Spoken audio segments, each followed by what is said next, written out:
Hello, and welcome to TaliHanan. If you've experienced enmeshment, you may already know the weight of carrying your family's emotional needs. That's why, before anything else, we highly encourage all family members to seek licensed psychologists who do family therapy. Remember that one person shouldn't be responsible for changing an entire family system. It needs to have collective effort for a collective change. But we know that it may not always be feasible for everyone, and you may still need resources to help address its impacts.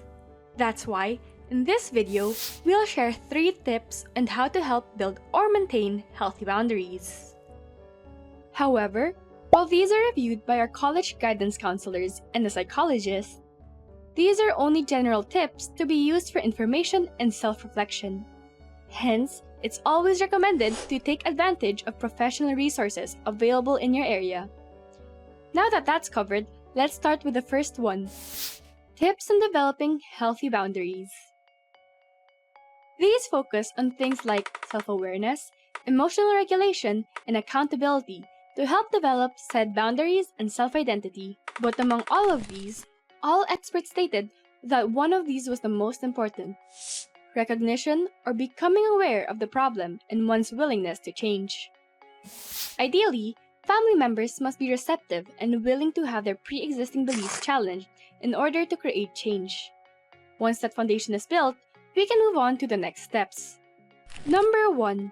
Get to know yourself outside of the family.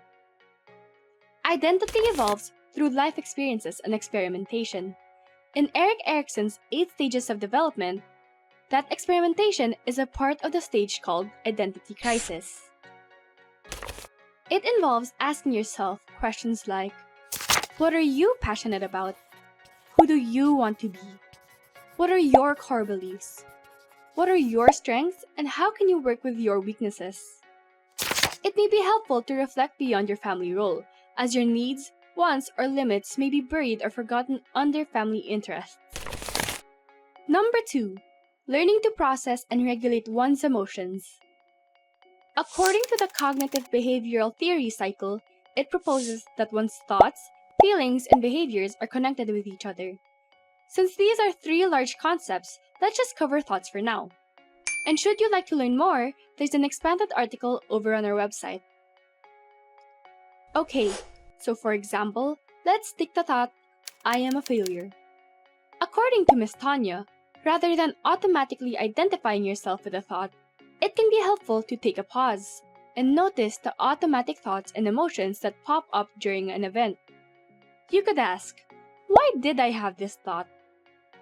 Remember that many thoughts occur automatically without much effort.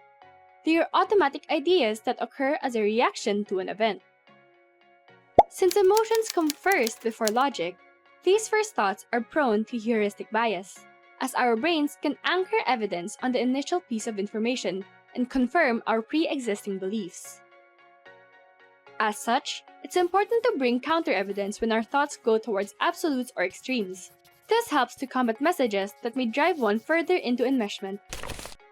Number 3. Emotional accountability. Emotional accountability is when individuals are taught to take ownership of one's thoughts and feelings. One of the struggles in enmeshed families may include learning to take on the emotions of those around you, due to internalizing the messages that were taught to you when you were younger. In the theory of psychological construction, it suggests that emotions are constructed from prior individual experiences, cultural context, and personal interpretation. So this means that people's individual emotions towards situations will vary because it's shaped by multiple factors in their life. Hence, you can't control another person's emotions because you can't completely inhabit their life. So the only thing you can be responsible for is how you respond to your own thoughts, feelings, and behaviors, and hopefully observe them objectively with compassion, which mental health professionals can help you with if you struggle with that.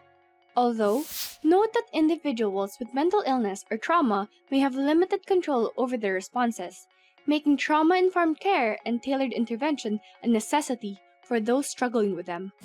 So, once these 3 are in place, it may become easier to set boundaries and develop coping mechanisms for things outside of one's control.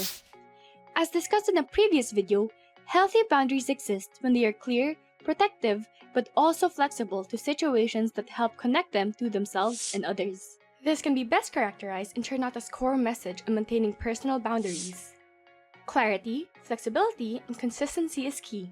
In enmeshed dynamics, it's hard to tell where your needs end and where someone else's begin, especially since this interaction is used to cope with family hardship. This is where clear and direct communication becomes key. It allows you to clearly reinforce your needs and wants in reality by setting your own intentions for what you will and won't accept in a situation. This also creates a shared understanding of what you and your family can expect, even if they may disagree. You could start small, such as saying no to extra tasks that your siblings can do by themselves, or finding professional support for communicating challenging boundaries, like ones about your career of choice or gender expression.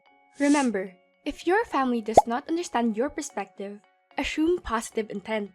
It is rare that both parties will have exactly the same desires and expectations all the time. Sometimes, this may mean finding an acceptable compromise with them, or adjusting when there is a family crisis, or being open to changing your own ideas in light of new information.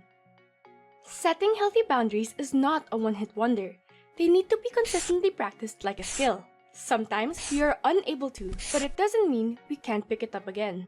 Over time, these help develop your ability to assertively communicate and sustainably maintain one's personal boundaries without sacrificing connection.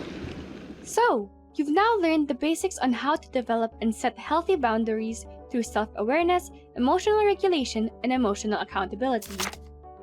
If you have any questions, thoughts, or suggestions on the video, let us know down in the comments. We're also available on Facebook, Instagram, and our email at talihanan@gmail.com.